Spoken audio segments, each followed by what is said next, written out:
Unable to find anything better, I settle in at Bud's place. I'm not technically fired, but I'm certainly not welcome in the office. Bill needed to get back to his office after our meeting with Susie and Vicky. He said it would be hard to get through most of today, but to contact Janine and let her know of any new developments. According to Tracy, Bud is somewhere in Houston right now, checking out a hunch. I wish he would wait so I could go with him, but Tracy said he left first thing this morning. The worst part is that I feel like my life is falling apart and there is nothing I can do to stop it. I know I have good people working for me, but I've always been a person who rolls up my sleeves and gets my hands dirty. This waiting was driving me crazy.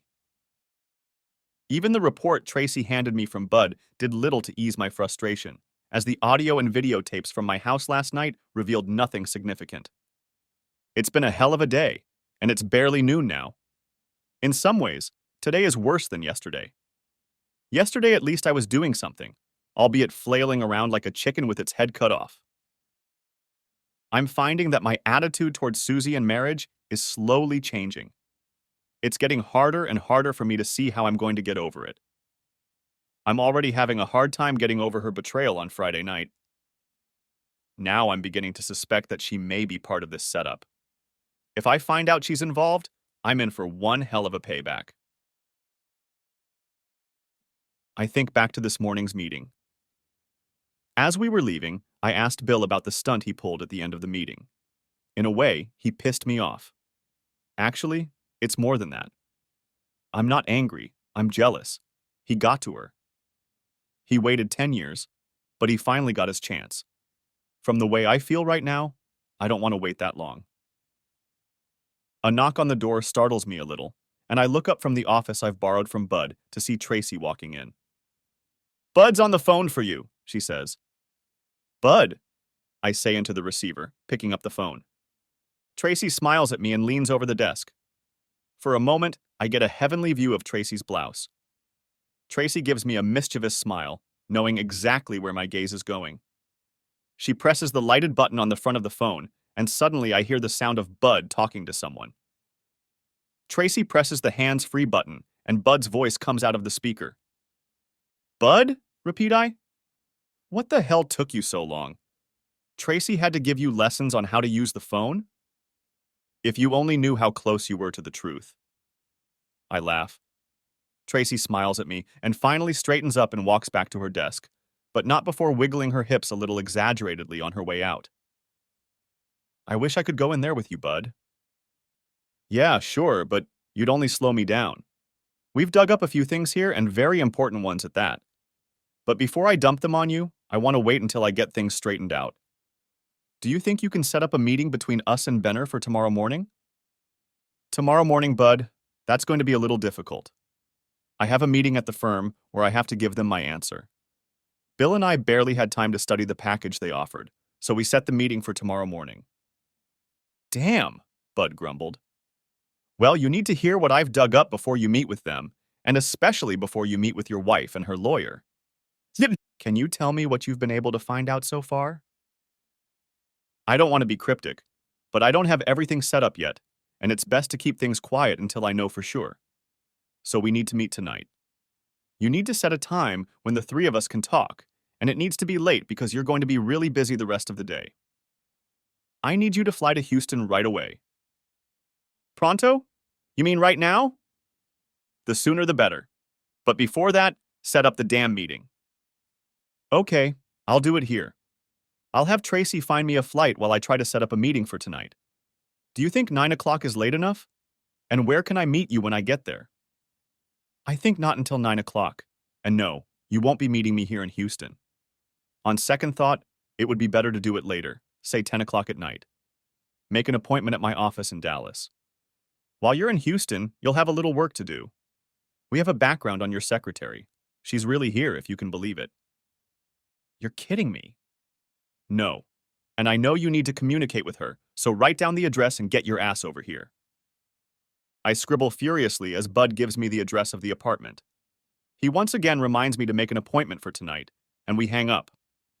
I call the number I have for Janine first, getting up and walking over to Tracy's desk in the reception area. Janine answers on the first ring, and I quickly bring her up to speed on the search for Heidi. Just as quickly, she tells me that there's no way in hell I can talk to Heidi alone. She tells me to book her a plane ticket along with my own, and that she will meet me at the airport. I give Tracy my American Express card and ask her to perform magic at the airport for two. I tell her to find the first flight to Houston and find a return flight that lands at Love Field around 9 p.m. While Tracy starts pounding away on the keyboard, I go back to my temporary office, pack up all my stuff, and get ready to head to the airport. Tracy is just finishing booking the tickets when I return to her desk. I smack her on the cheek as she hands me 2 e-tickets and an itinerary. I quickly call Janine, giving her the flight information and telling her exactly where I'll meet her at the airport. We'll both have to hurry to make it on time. Just as I hang up the phone, I remember that Bud asked me twice to remember. Barely catching Janine on the phone a second time, I tell her that we need to set up a meeting for Bill tonight and ask if she can't make the appointment until 10 o'clock since our flight doesn't arrive until 9 p.m. She says she'll find someone to set it up. Tuesday, 3:49 p.m., Houston. Now remember Janine, I say softly as we walk up the stairs. She's rather shy. I'll introduce you and explain why you're here. Just smile and nod, okay? She looks at me, smiles and nods. I get a laugh, one of the few times in the last 4 or 5 days. Smiling, I look around the building that Bud says Heidi lives in now. I shake my head and hope it's something very temporary for both of us. There was no security on the front door, so we just walked in and up the stairs to the second floor. The hallway at least was clean, though dimly lit. We walk down the hallway and soon find ourselves in front of office 211B. With a nervous sigh and a glance at Janine, I knock on the door. At first I hear nothing, but then I catch the slight sound of approaching footsteps. I see the peephole in the door being covered and hear an "oh my god" on the other side of the door. The door chain rattles, and 2 deadbolts later, the door swings open, revealing a very surprised Heidi. After the last few days, I don't know what to make of Heidi. I watch her eyes water, and suddenly she steps over the threshold and surprises me with a very strong hug. As she pulls away, she blushes and a little of the old Heidi comes out in her. She smiles shyly at me and only then notices my coworker. "I can't believe you're here, Mr. Vickers. I don't even know how you found me, but I guess I shouldn't be surprised," she says, keeping her eyes on Janine. I watch as she considers the tight blouse and skirt that Janine seems to favor. "Mr. Vickers?" she asks in a veiled and slightly disapproving tone. "Heidi, you've been calling me Jake for 10 years now. I see no reason why you should change now." A smile touches her lips faintly, but she casts a wary, suspicious glance at Janine. Suddenly, I realize that if my assumptions are correct, Heidi has no idea what's going on in Dallas, and she's wondering why I'm here, next to Janine. "Janine, this is Heidi Bevis, my administrative assistant, but really my right hand and conscience. Heidi, this is Janine Prescott. She's a paralegal." I think about explaining more, but at this point, less is better. Heidi looks at both of us confused, then awkwardly steps back and invites us in. I've been to Heidi's house in Dallas a few times to help her with repairs and other such things. I know that most of her family lives here in Houston. In fact, my previous ill-fated trip included a stay in Houston, and that was one of the reasons Heidi accompanied me on this trip. Heidi ushers us into a small living room and offers us a seat, asking if we would like something to drink. We both politely decline. "You're hard to figure out, Heidi," I tease her. She looks confused and then puzzled. "I'm sorry I left so soon. I wanted to stay long enough to make sure they replaced me with someone good enough for you, but they told me not to worry about that and that it was more important that I come here to Houston to help my brother." I realized that Heidi must have just answered a few riddles, but I didn't know which ones yet. "Heidi, are you okay?" I asked sincerely. "Are you in trouble?" She looks puzzled again. "Yeah, I'm fine. I was more worried about you. I tried to call you this morning, but no one was picking up. Then I tried to call Mr. Weston, but they told me he wasn't available. So I called the front desk and asked for you, but they said you weren't working there anymore." Mr. Vickers, are you in trouble? I was told it was just routine. You didn't get fired because of me, did you? She asks, casting another suspicious glance at Janine, who has now taken the chair across from me. Despite the seriousness of my situation, I can't help but notice the long leg exposed from beneath her short skirt. I have to force myself to focus on Heidi. Suddenly, I find myself in one of those situations where I don't even know what to do. I glance over to Janine, but she shrugs indifferently. Finally, I ask, Heidi, just tell me what's going on. Janine and I came all this way to find you and make sure you were okay. Heidi looks at me bewildered.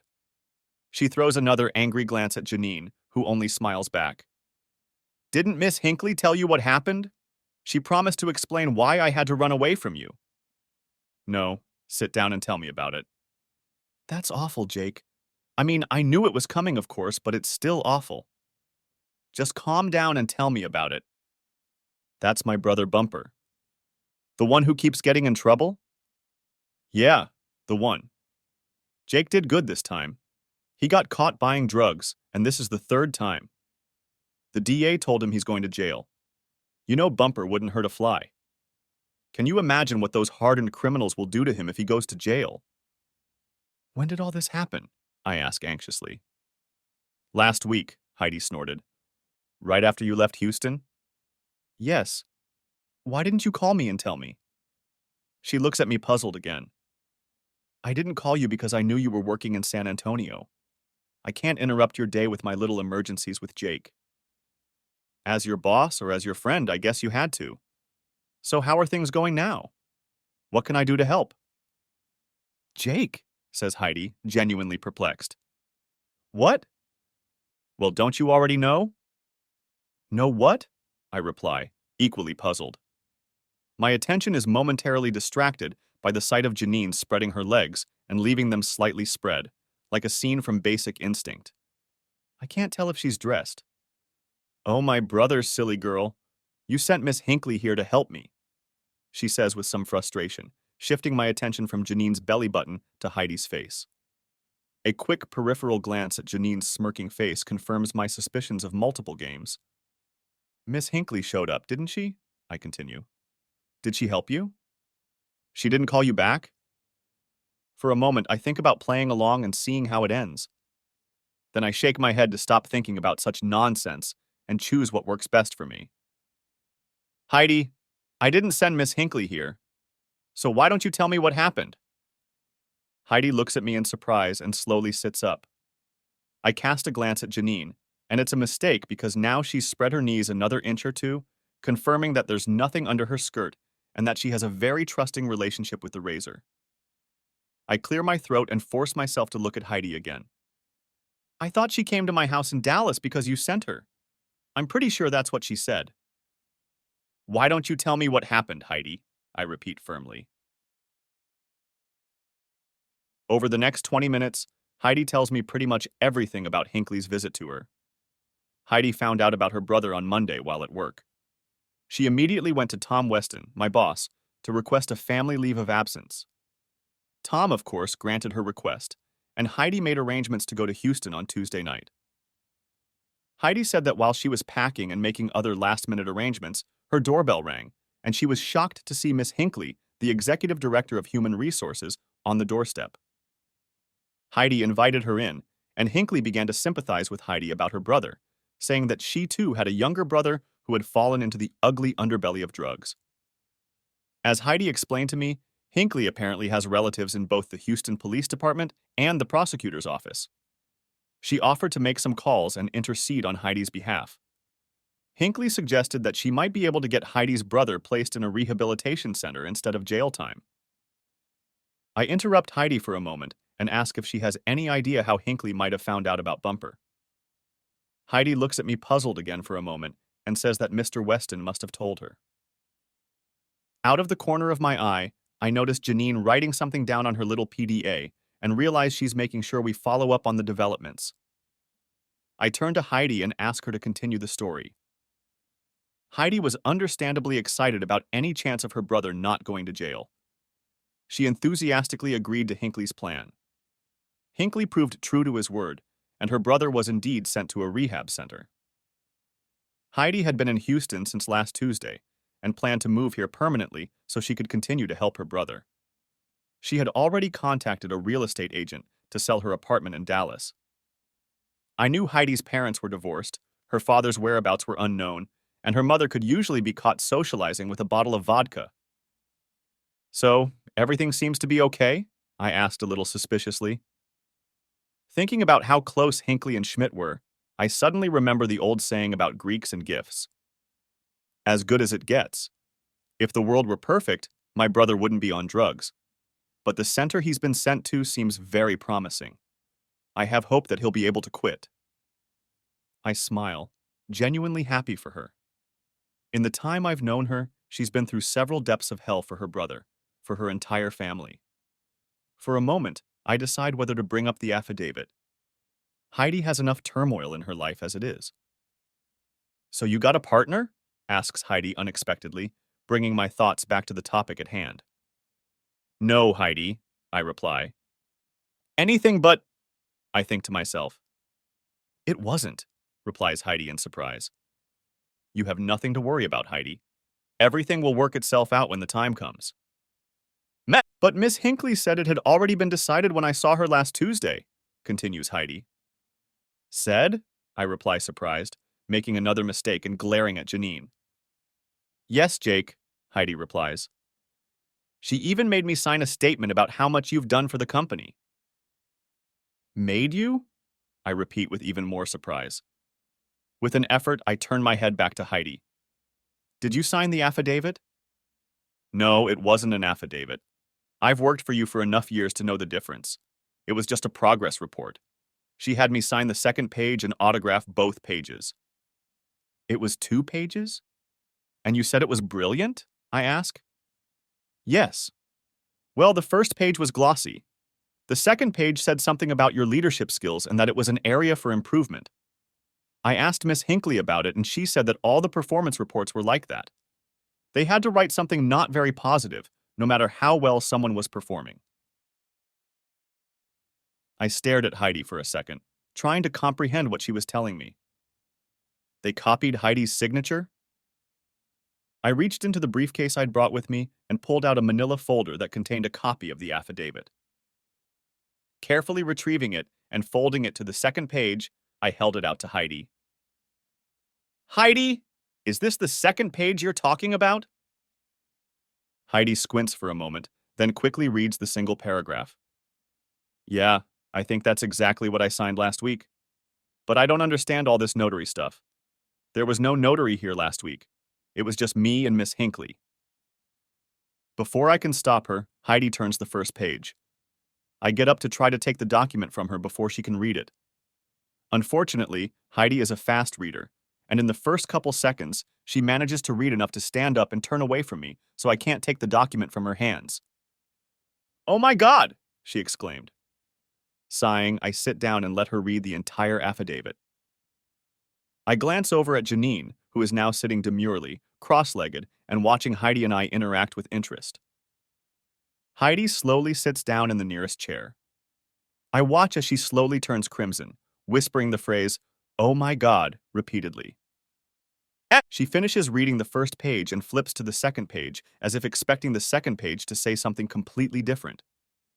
For a long moment, she stares at the document. How? Why?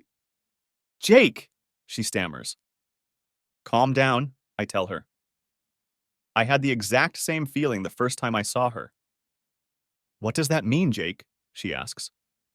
It says, well, it accuses you, us, of having an affair. It says that you made me do this thing with you, that you made me do things like, you know, you know. Heidi buries her face in her palms and starts sobbing.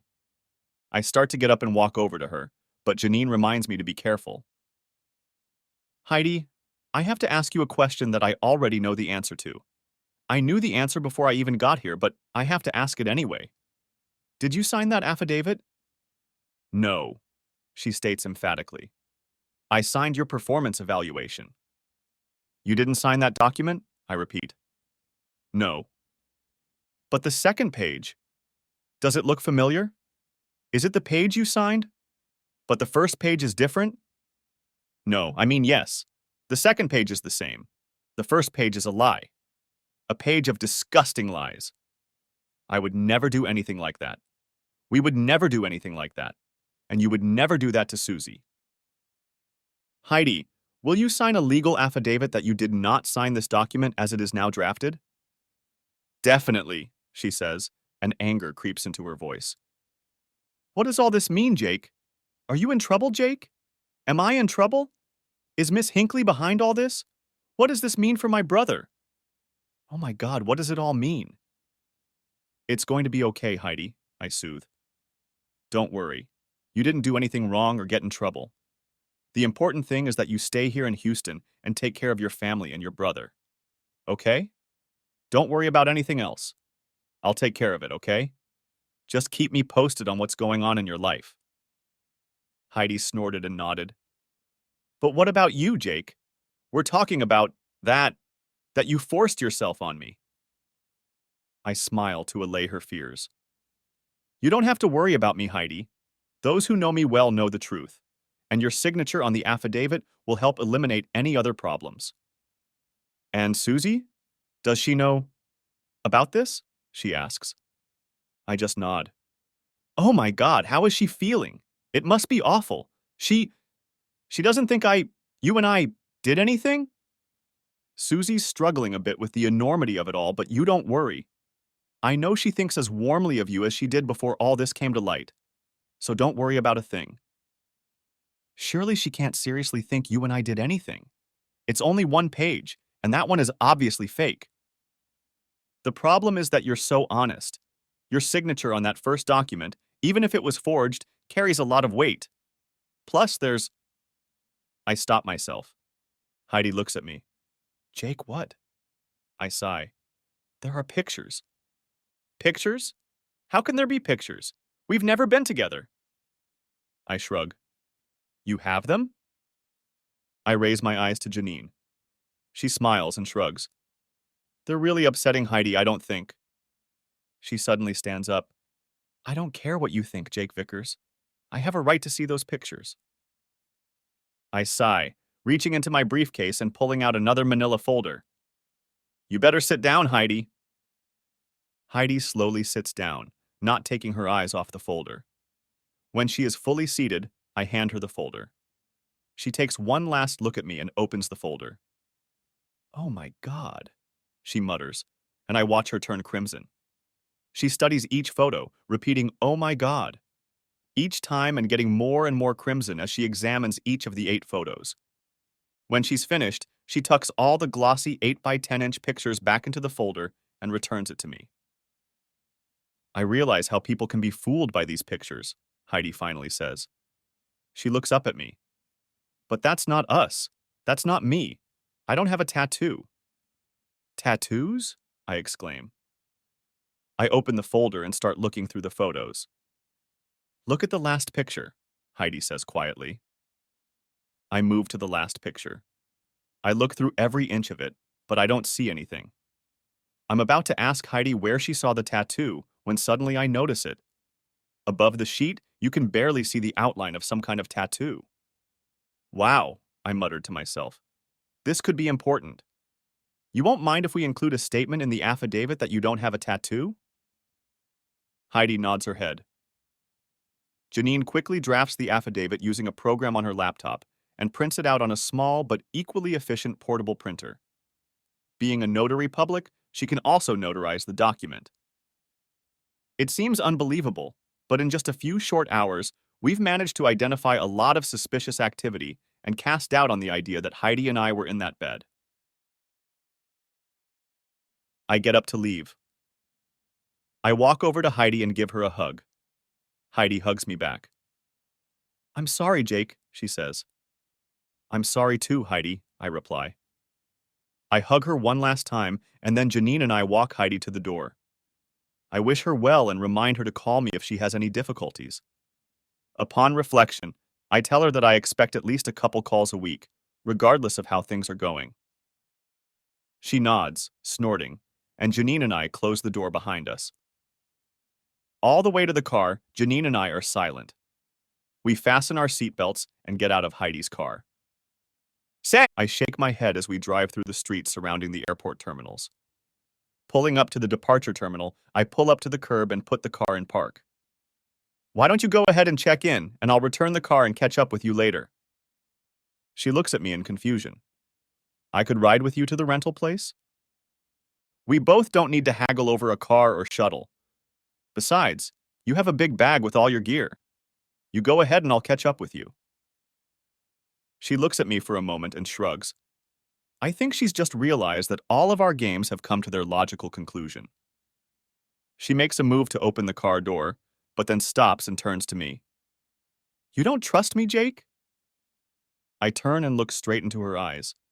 Nonchalantly and without a shadow of sarcasm, I feel my life. She laughs and opens the car door and gets out, looking back out the window. Jake, you still have a lot to learn. I watch her walk into the terminal. Not likely, I think to myself. And I'm glad there are things I still have yet to learn. Not that I want to learn it, especially from you. Tuesday, 9:48 p.m. Janine and I head back to Dallas-Fort Worth and immediately split up. I'm thankful that the flight from Houston was short, as barely a dozen words were spoken between us. I'm guessing she didn't like the way I blew her off in the terminal. I have a feeling few men have done that to her. I pick up my car from the short-term parking lot and head to Bud's office, where Bill and I will meet with him to discuss the latest discoveries and think about strategy. As I pull up to Bud's office, I notice that Bill's car is already parked. I walk in and am surprised to see that Tracy is still there. Have you been here all day? No, I left this afternoon because I knew I'd have to open again today. Bud isn't here yet, but he called about 10 minutes ago and said he just pulled off the interstate and would be here soon. And here's your lawyer already here. He nods toward the conference room. I start to turn toward the conference room when the office door suddenly swings open and Bud walks into the office with a huge grin. Thanks, Tracy, he says to her first. Why don't you go home and tell your husband that I'll make it up to him for making you come here so late? Tracy smiles and picks up her purse to leave. The poor girl kept the establishment open for us, waiting for her boss to return. I promise to make it up to her. She says, You sure will. Bud asks her if my lawyer is there and, when she nods, asks her to wait a minute and let him set the two of us up in his office. She tells him she's already sent my lawyer to the conference room. He nods in acknowledgement. Bud and I enter the conference room, and I introduce Bud to Bill. He asks us to make ourselves comfortable while he checks the results of some other parts of the investigation. Through the half-open door, we hear him talking to Tracy for a few minutes, and then he tells her thanks for staying and asks her to go home. He disappears for a couple minutes and finally bursts into the conference room. Sorry to keep you both waiting, Bud says, walking around our chairs and moving to the other end of the table. I wanted to get the latest reports from Tracy and my staff, he explains, settling into his chair. Bud glances at my face and grins. I'm sorry, he says. I know it's not funny, but you look like you're about to explode. So let's get started, shall we? What do you say?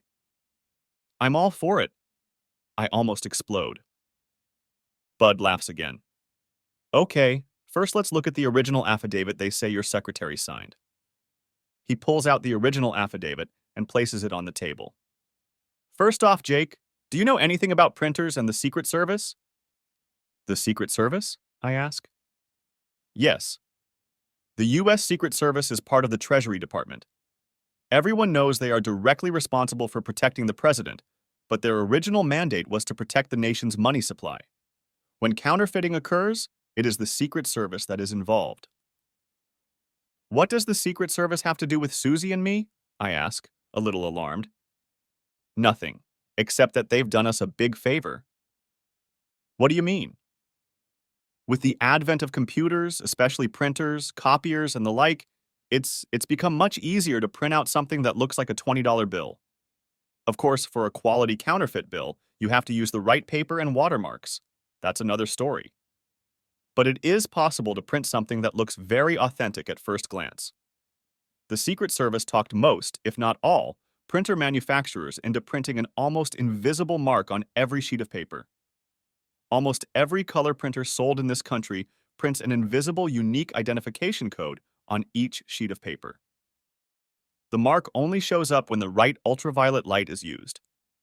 Even if you guessed how to see it, it would mean nothing to you because it's a code. I'm starting to get worried. Are you saying we can tell what printer these pages were printed on? Not only that, son, he continues. Since printers are connected to computers, and computers have a concept of time, this invisible mark contains not only the printer's unique code, but also the date and time. If you discover this mark and learn how to decipher it, you can determine not only which printer printed a piece of paper, but also on what day and at what time. Actually, seeing the mark is very easy. You just need the right light source. The hard part is figuring out how to decipher the mark. Unfortunately, every printer manufacturer has developed their own code. But lucky for us, I know a guy who has those codes, and I showed him your affidavit. And what did he find out? Asks Bill before I can answer. Both pieces of paper were printed on the same printer. Oh, I say, hoping to hear otherwise. But they were printed at different times, he adds with a smile. At different times? I repeat. Yes, both sheets were printed on January 17th. The second sheet was printed first at 7:03 a.m. The first sheet was printed 15 hours later, at 10:13 p.m. How can that be? Stunned, I ask. That's the day Heidi said she signed the affidavit, but she also said she flew to Houston late that afternoon. She was in the air at the time the first page was printed. She couldn't have signed that page. Quite right, Jake. But then, how did her initials end up on it? Obviously, Heidi never put them there. Truth be told, from a forensic standpoint, it wasn't a very good attempt to create a forged document. The second page was printed on a laser printer using toner. Heidi's initials look real and are written in black ink. We may even be able to determine what pen was used based on analyzing the ink, but that's overkill. The important thing is that Heidi's initials on the first page are done in printer toner. Oh my God, I muttered, realizing that this completely refuted the original affidavit.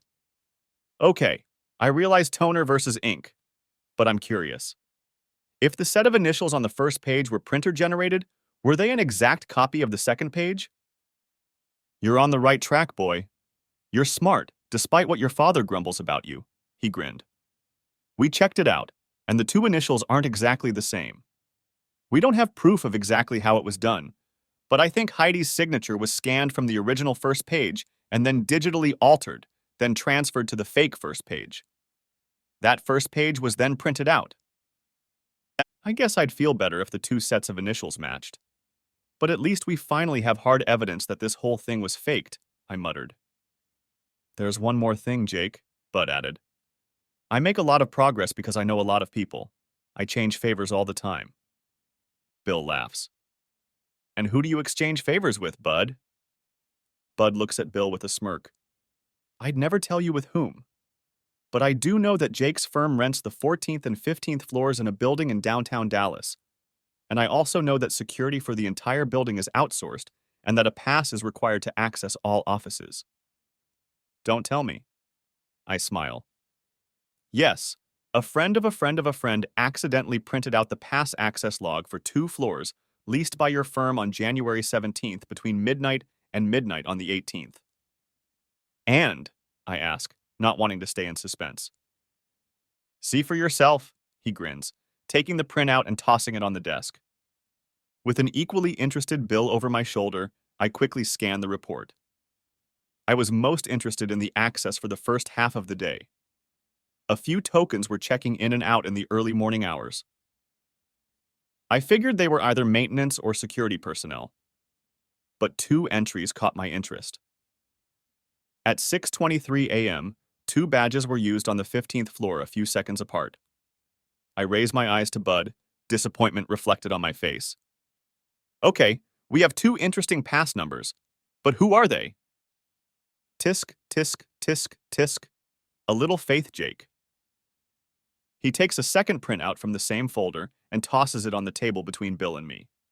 I laugh. You like to drag this out too much. Bill takes the second printout, which apparently lists all the pass numbers for everyone in the building. Looking over each other's shoulders, we scan Bill's list looking for the two numbers that met at 623 on my list. Found it, he says. Evelyn J. Hinckley. Screw her, I mutter. I hand the second number to Bill and watch him flip a few pages. Timothy K. Schmidt, he issues. I slowly lean back in my chair. I'm going to destroy that bastard. I look up and see Bud staring at me intently. He shifts his gaze to Bill. Jake, I can tell what you're thinking, and I think your lawyer can too. I can tell you from personal experience that it's not worth going to jail over a woman. He glances at Bill again and continues. I'll share a personal story with you someday, so don't go ruminating about it and hatching plans. You still have a hard road ahead of you, and you don't need criminal charges on top of what you've already gotten. I mull over Bud's words and nod, sitting back down.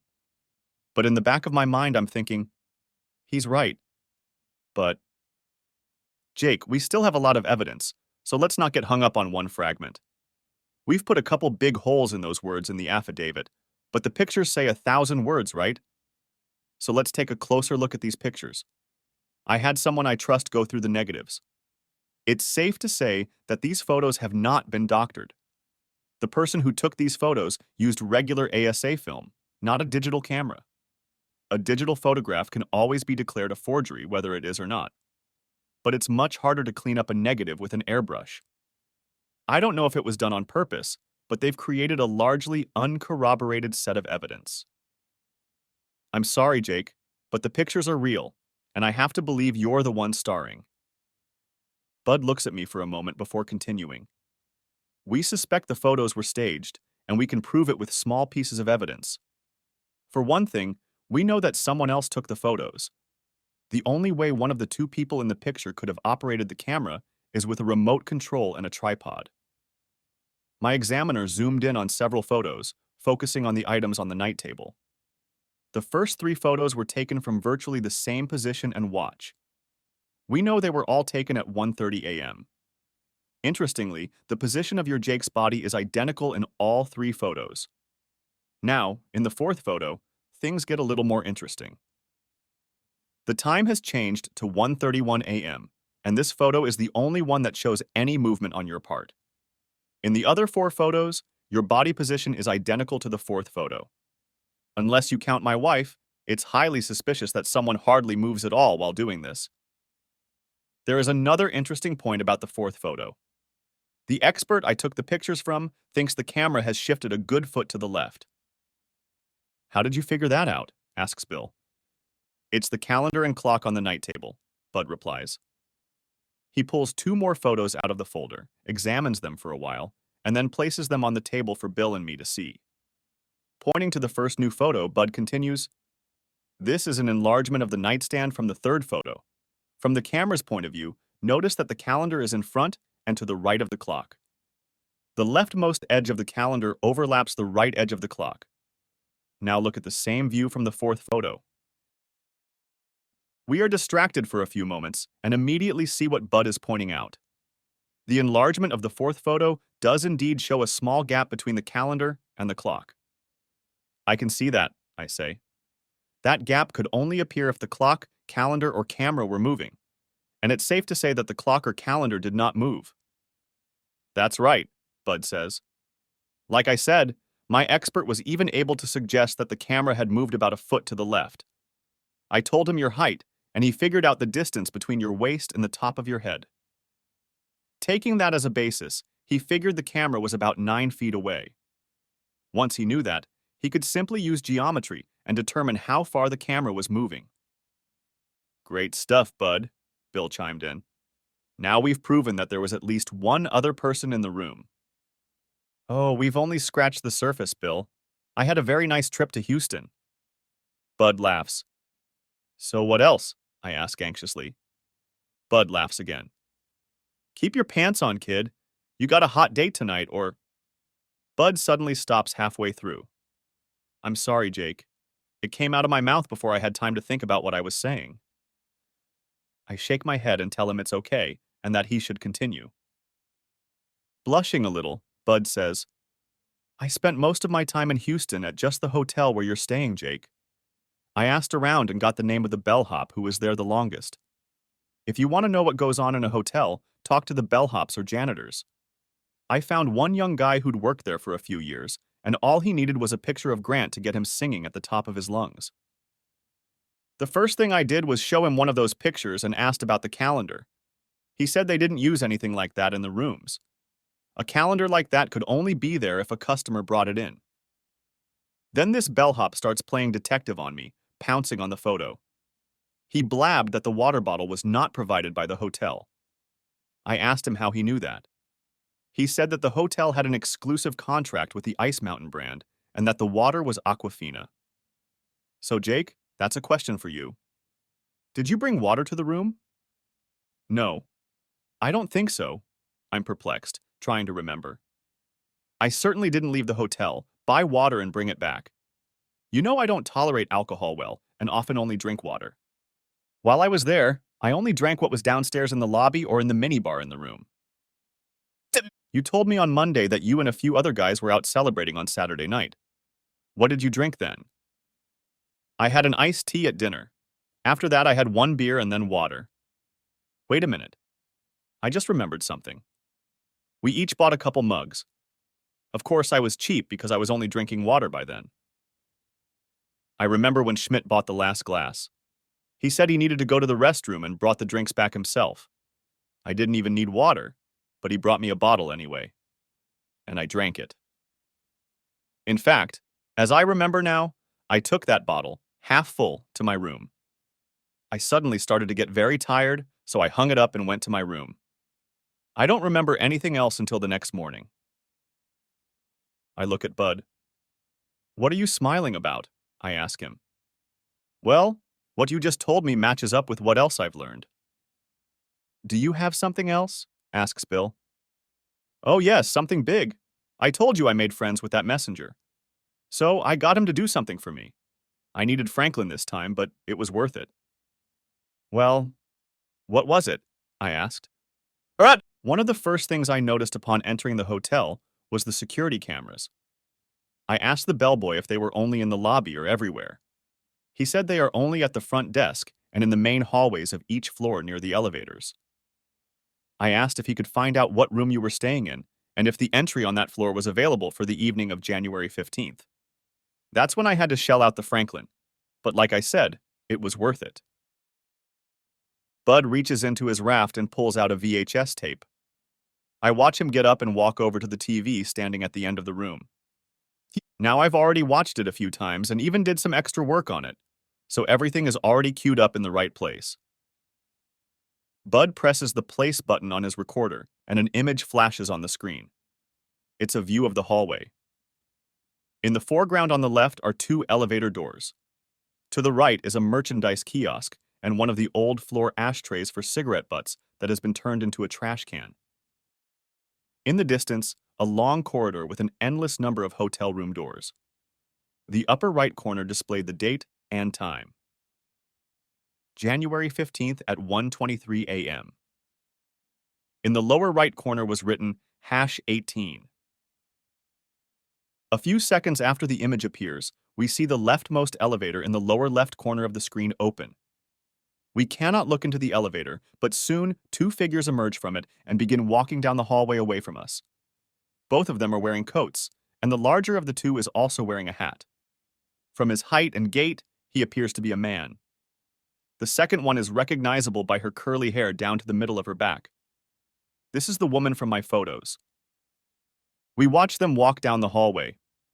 As we watch, Bud tells us that he went and counted the number of doors between the elevator and my hotel room. He says they stop right in front of my room.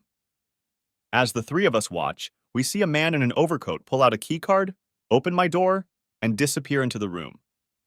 Holy shit! I exclaim. That proves that someone entered my room just before the pictures were taken. You did it, Bud. Not so fast, Bill says. I agree it seems like icing on the cake, But those two doubting Thomasons I heard this morning won't take it the same way. What do you mean? I ask. It's quite obvious that it's the woman in the pictures. But the man in the pictures could have been you. He was about your height. They will claim that this is proof of your adultery. After all, no one but you should have had your keycard. Oh shit, you're right. Not so fast, Kimosabi, Bud laughed. I haven't shown you everything yet. For one thing, that's not the only tape I got. I managed to get all of Jake's floor tapes from that night. The tape shows Jake entering his room an hour and a half early and not coming out until the next morning. Second, I mentioned that I reached out to several people for help. I reached out to several people in Houston. As soon as I saw the footage, I immediately rushed to another video expert I know and asked him to take a look at it. At first, my expert reviewed the footage several times and said it was unlikely that we would be able to learn anything about the two men, since they seemed to be aware of the camera and turned their faces as soon as they approached the camera's field of view. But then he started concentrating on the old chrome ashtray. He advanced the film to the point where the elevator doors were just starting to open. Then he began to fan out and enlarge the section of the frame near the ashtray. That's what he got on the first explosion. Bud reached into his magic bag of tricks and pulled out another folder. This time, he pulled out one picture. It was a shot of an ashtray. Right on the corner of the chrome ashtray, you could see the open elevator doors and two people standing there. Shit, I said. We can almost make them out. Hold your horses, Bud says. It's a magnification zoom. Bud pulls out another picture and puts it on his desk. Bill and I look at it, then at each other. Is that Schmidt? Asks Bill. I look at the photograph again. Despite the graininess and some distortion due to the curvature of the chrome ashtray, we could clearly see two elevator doors in the shape of two brackets. And in the center of those two curved elevator doors are two faces. One belongs to the woman in my photos. The other belongs to the vice president of sales at my firm, none other than Thomas K. Schmidt. I whistled. I'm not done yet, says Bud gleefully. I've asked the messenger boy to access the security records on your floor for this evening. It shows that someone from maintenance entered your room at 1:23 a.m. that morning. I tracked the guy down, but he didn't admit to anything except that he lost his card that night. He didn't find out until 4 a.m. or so. I'll bet $1 to a donut that he took the bribe. After all, that's how I got all my information. Bud raises his hand as I try to speak. One more thing, Jake, and I'm done. The messenger even recognized the woman in your pictures. She's a high-class prostitute. He gave me her name, and I even tracked her down. She wouldn't answer many questions, but said she was hired for a prank. She was just pretending to have fun with you, but she never did. Of course, she refused to let me tape her or sign a document. Bud smiled and tossed the audio tape on the table. But, as they say, as luck would have it, my tape recorder accidentally turned on. So I screwed up and taped it anyway. There's no way you can admit it into evidence, but it might carry some weight with one prosecutor. Bud tosses the last picture on the table, and we look down at my partner in bed. There she is, Jake. There's your mystery whore. I lean back in my chair and laugh, more out of relief than for any other reason. A deep laugh. The one I've needed for days now. I look at the clock and see that it's almost 10:30 p.m. I quickly call Vicky Gambino. She doesn't answer, but I leave a message saying that Bill and I would like to meet with her and Susie tomorrow. We have one last consideration for Susie, and if this doesn't convince her of my innocence, I won't fight her divorce suit. Bill and Bud are silent as I make the call. Bill puts his hand on my shoulder. I smirk, and the two of us start discussing strategy for the next day. Bud gets up, makes fresh coffee, and for the next hour we discuss several ideas. Just as we're about to break up for the evening, my cell phone rings, and it's Gambino. At the same time, Bud's cell phone rings, and I get up and go outside. Vicky says she got my message and talked to Susie. They will meet us at Susie's office tomorrow morning at 8:30 a.m. After hanging up, I go back to the conference room and tell Bill, game on. Bill and I quietly discuss the next day's strategy while Bud finishes his phone conversation with a few grumbles. Finally, he hangs up the phone and sits quietly, a little too quietly. Is something wrong, Bud? I ask. Not sure yet, he answers gruffly. I still have a few irons in the fire. I'll let you know when the time is right. Bill and I only look at each other in puzzlement. Bud seems a little sour for a man who has just dissected this little situation. He seems a little evasive, but maybe it has to do with one of the other agency's cases. I can't think of anything that could go wrong in our case that could cloud what was uncovered today. When Bud's cases went south, Bill and I silently agreed that it was time to disband our little group. After exchanging handshakes, Bill and I go outside, say a few last words, and disperse. I go back to my hotel and break the seal off the minibar. As I walk out onto the balcony with a cold drink, I sigh heavily and begin to reflect on the past few days. Since Friday, life has been a complete roller coaster and whirlwind. For perhaps the first time, I am beginning to seriously consider what happened on Friday night. My mind was in turmoil. I was so furious that night, but I can also see how Schmidt set the whole thing up. In retrospect, it's easy to see how Susie came to that conclusion. But couldn't she have talked to me about it instead of humiliating me and literally sending me to the hospital? Her reaction was quick and murderous, but she's always been like that. I knew it even before we were married. I'm still very angry at her for not even giving me a chance to talk about it. And then there's the fact that she entertained that asshole right in front of me, even though I know how ruthless she can be. The way she tricked me to lure me into the chair and then betrayed me. Can we get through this? Deep down, I know I love her. It's not a question. Strangely, it's not even a question of trust. It was an isolated act she committed as revenge. She was reacting to her own rage, and when she finds out the truth, she will be killed. I take a moment to return to the hotel room to grab a rare second beer, then return to the balcony. Sinking into a chair, I sigh, realizing that I want to fix all of this somehow, but I'm not sure how to put the pieces together. Sipping my beer, I stare out at the lights of Dallas. I feel like quaffing one and getting drunk, but I know I need to get my thoughts together for my meeting with Susie tomorrow. Halfway through my beer, my cell phone rings. I quickly check it and see that it's Bud. Bud is equally curt and tells me to expect the package at the front desk of my hotel no later than 7 in the morning. He says the package will contain a few things marked for Benner's eyes only. He makes me promise that I will deliver it only to Benner and not look in any of the labeled folders. I reluctantly make him promise not to, but only after a few minutes of arguing with him. He doesn't say much, as is typical of his nature while I argue with him. The only thing he replies is that there is a time and place for everything. Now is not the time. I grumble back, and Bud makes me promise not to look in the folders one last time. Hanging up the phone, I think back to when he was in his office and try to remember anything that would give me a clue as to why he seems so rude. I shake my head, realizing that Bud said very little even then. As I call Bill to tell him about the package, a kind of foreboding comes over me.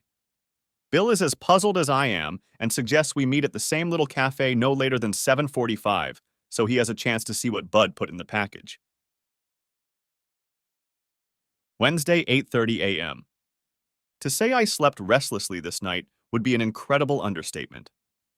The only thing harder than sleep was keeping myself from peering into the package that was waiting for me at the hotel front desk. Seeing all the contents labeled with Bill's name, I somehow managed to keep myself from examining it.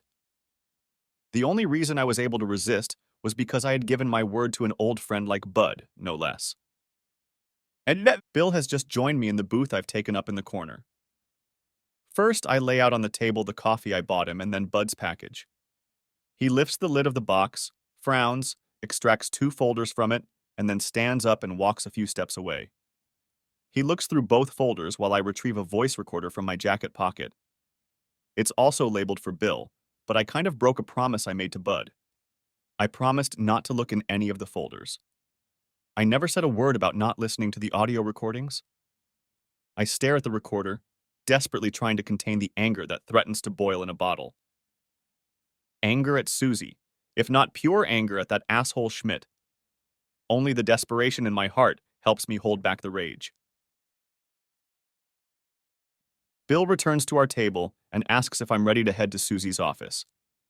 I ask him to wait a minute and then explain what the tape is and what I heard on it. He puts his hand on my shoulder reassuringly, and we discuss what we can do with this information. The mood is not at all like it was last night. Grimly picking up our materials, we start walking towards my wife's office. As we enter the office, there is a look of anticipation on both of our faces.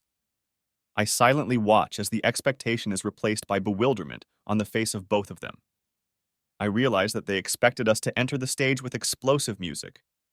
But instead, we entered like rowers, ready to bury the dead. Bill reaches into his briefcase and pulls out the affidavit he received yesterday from Janine. He holds out a copy to Susie and Vicky. "What's this?" asks Susie. "I suggest you read it," says Bill. "It speaks for itself." "Where's the original?" asks Susie. "We have it. We plan to return it before we leave," says Bill. Both quickly scan the document and look at each other. "Did you see Heidi before she signed this?" asks Susie. "Yes, I did," Bill answers for me, and I remain silent. I can feel my anger burning in the back of my mind. I don't trust myself to speak up. "Then I agree with your counselor. This document speaks for itself," says Susie.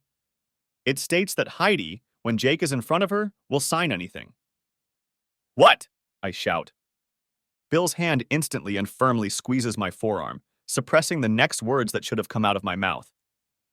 "Of course she signed it, Jake. She was your secretary for years. She's been your mistress for an unknown amount of time. You intimidated her and basically forced her to sign this new affidavit."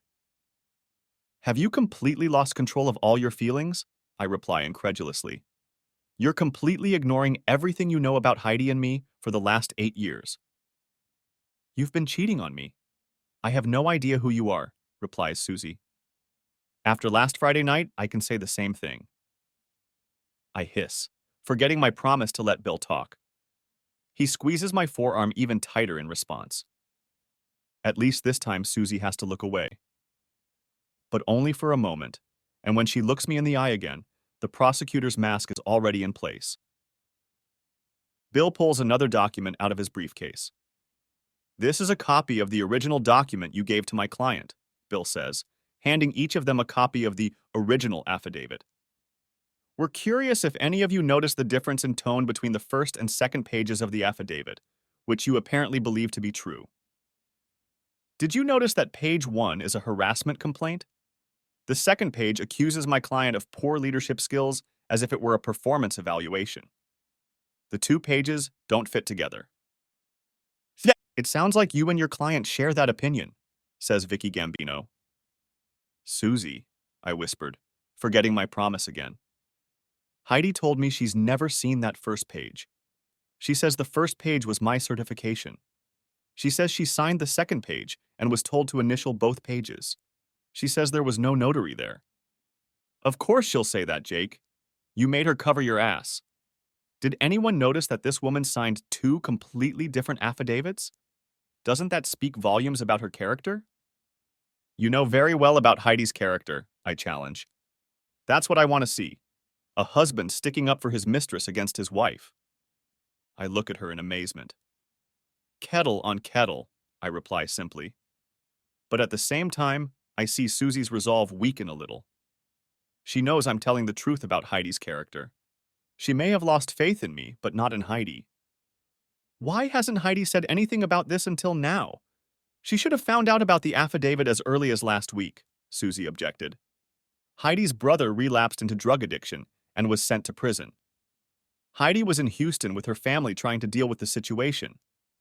I wonder if any of you would hazard a guess as to who actually signed this document," asks Bill, waving his hand over a copy of the original affidavit.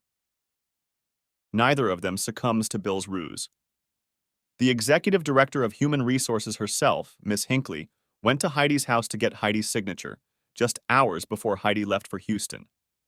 Hinckley offered to help Heidi with her brother's problem.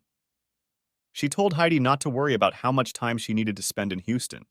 Let her spend as much time as she needed. Hinckley even told her that my client had personally sent her to Heidi with instructions not to worry about any family leave. Jake did not send Miss Hinckley on this trip. Why would the executive director of human resources go to such lengths to help Jake's former secretary without even giving Jake a heads up? Why wouldn't she send one of the several HR representatives who work under her? And that's not to mention that Jake didn't even know about Heidi's brother issues until yesterday. And from what we understand, Miss Hinckley is a close personal and professional ally of Mr. Schmidt, with whom you recently formed an alliance, if I'm not mistaken. Susie looks at me at the mention of her and Schmidt. For a moment, she turns pale, but then almost as quickly, the mask of stern prosecutor descends, and she throws her hands up theatrically. All these arguments are irrelevant, she says. The pictures themselves condemn you. Even if the woman in the pictures isn't Heidi, you were clearly having fun with someone else. I'm not divorcing Heidi. I'm divorcing you. Bill's hand tightens on my forearm again, warning me. Bill looks at Vicky and says, as we realized from yesterday's meeting, we had two and only 2 points of contention leading up to the divorce suit. While both of these points are damning on their own, together they make a compelling case. We have already cast great doubt on the first claim, the affidavit. We have more information that will completely destroy any remaining doubt about the original affidavit and prove that it was forged. The second affidavit is the photographs about which we have considerable doubt. Wouldn't it make sense for everyone to cool down, take a step back, and familiarize themselves with the facts before proceeding? The original affidavit has not been proven, says Vicky Gambino. As far as anyone knows, these photos depict Miss Beavis, and now she's trying to cover for her boss. After accusing him, she has come to her senses and won't bite the hand that feeds her.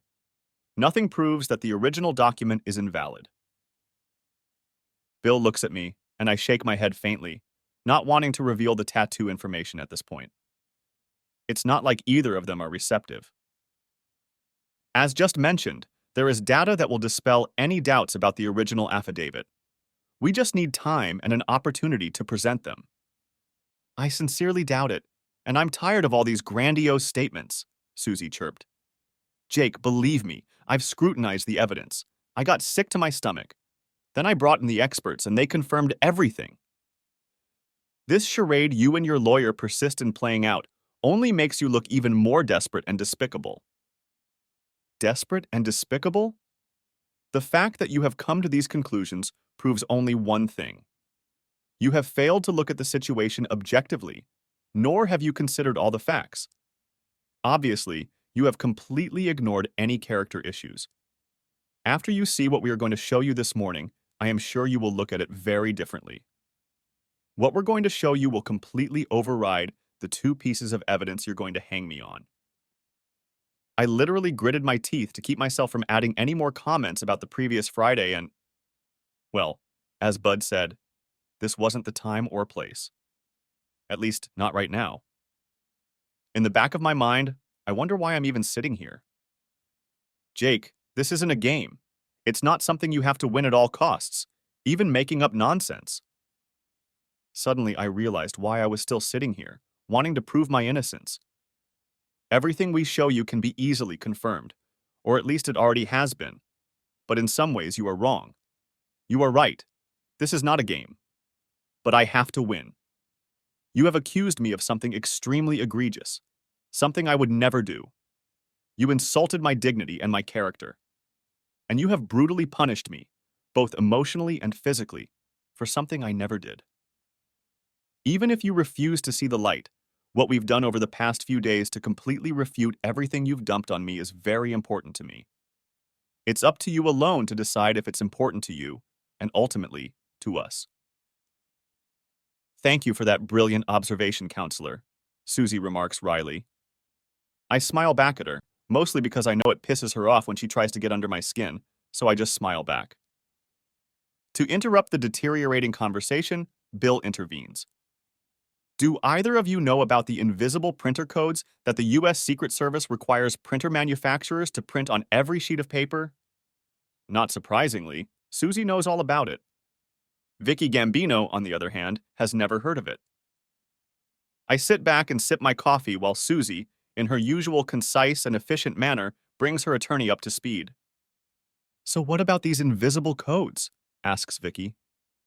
Are you aware that the two sheets that make up the supposedly original affidavit you gave me on Monday were printed at different times on the same day? Doesn't that make sense? Asks Vicky. The sheets would have come out of the printer at different times. Yes, they would have, Bill parries. Only in this case, the second sheet was printed at 7:03 in the morning. The first sheet was printed 15 hours later, at 10:13 p.m. This sheet was printed after the affidavit was signed by Heidi and supposedly notarized. It was printed a few hours after Heidi boarded the plane and was in Houston. If Heidi was in Houston, how did her initials end up on this page?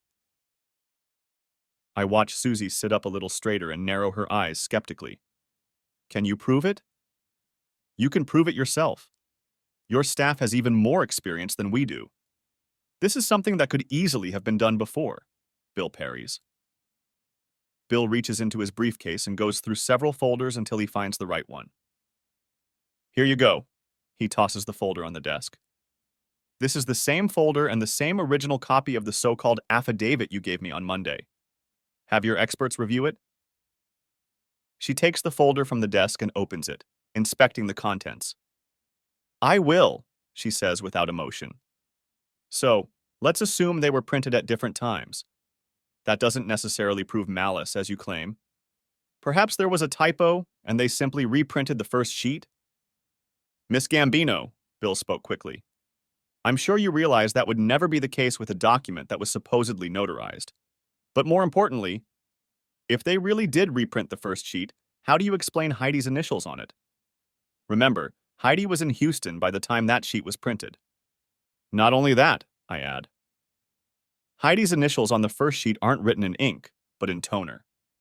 The same toner that was used to print the first sheet. This fact corroborates Heidi's recent testimony that she never saw that page or put her initials on it. I think we have sufficiently proven that at least the first sheet of the affidavit you submitted is in fact a forgery. Not only was it not signed by Heidi Bevis, but she never saw that page at all until Jake presented it to her this week, adds Bill. Without admitting anything, the look on Susie and Gambino's faces told me all I needed to know. They know the affidavit was forged. I hope you realize that, Bill adds. The very fact that the affidavit was forged also shows malice. I hope you don't mean to say that my client forged the affidavit or did anything with malice, says Vicky quickly. It seems pretty obvious to me that your client has done several things quite maliciously. Hotly, I add. Bill's squeezing hand forces my mouth shut again. We're not implying that your client had anything to do with forging that affidavit. We even have evidence of who did it. It is unfortunate that your client did not do her due diligence to discover this information on her own. It only took us, with far fewer resources, a few hours once the document was in our possession. But we suspected from the beginning that it was fake, and your client did not. Bill raises his hand to cut off Gambino's objections. We want to move on and present you with other information. Reaching into his briefcase again, Bill pulls out another folder. Opening it, he holds out 2 copies of the pass log for the day the first affidavit was typed. We've already highlighted the important information about when access to the floor was gained, as well as who these badges belong to. Bill explains what these documents are and emphasizes that at the time the second sheet was printed at 7:03 a.m., the badge log indicates that there were only 2 people on the floor. Bill pauses, giving both women the opportunity to determine for themselves that those 2 people were Hinckley and Schmidt. Unable to hold back, Bill says, I know who gave you that affidavit, Susie, and I also know that you are aware that he and I have been feuding for years. You knew he'd had a grudge against me for a long time. You should have taken that into account from the beginning. He set me up, and you supported him. I cast a glance at Susie, and this time she can't stand my gaze and averts her eyes. Bill says, Now, for what was certainly the more damaging evidence about the photographs. Yesterday, we discussed the very short period of time during which the photographs were taken. We also discussed the fact that my client did not move during that period of time. So you admit that you were in this photo? Asked Susie bluntly. Yes, unfortunately, I answer. So even if it's not Heidi, you still cheated on me with a woman who looks like Heidi. Maybe you even fantasized that it was Heidi, Susie challenged. Do you really think so badly of me that you have to make up my faults? I hotly reply. I pull myself together and continue. Yes, that's me in that picture. And no, that's not Heidi. If you look closely at the last picture, you can see the top part of the tattoo at the very base of her back. Heidi, as you can guess, Susie, doesn't have any tattoos. I'm convinced it's not Heidi, Jake. The problem isn't Heidi. The problem is you, Jake, Susie says with returning anger. I would like the opportunity to present our findings without being challenged on every point, Bill says. Susie looks at Gambino, then at me. No, she says simply. Fine, Bill says. This will only slow down our presentation, but it won't change it. For one thing, the reason Jake didn't move in the pictures is because he was on drugs. On drugs, says Susie. How do you know that? And why don't you tell me about it on Monday? I'll come back to that later. Right now, I just want to get on with it. Secondly, those pictures were staged. We've already agreed on the one about the clock and calendar. No, we didn't agree. You discussed and we rejected. Susie challenged again. Nothing was agreed upon. First of all, do you really think my client is stupid enough to allow a photo to be taken of him while he's cheating? Second, we have already proven that one of your two main questions was maliciously tampered with. We know that a lot of effort was put into crafting a false affidavit. Don't you think this calls into question the issue of the photographs? That the people behind the affidavit would not go so far as to stage the photographs? It's with great effort that I refrain from commenting on how stupid your client might be. And there could be several reasons why the clock and calendar are arranged the way they are. What about the water bottle? Asks Bill. The water bottle? What about it? You don't mean to say that the hotel doesn't sell or provide water, do you? This hotel has an exclusive contract with Mountain Ice. They don't provide any other kind. They don't sell it in the vending machines, or in the dining rooms, or in room service.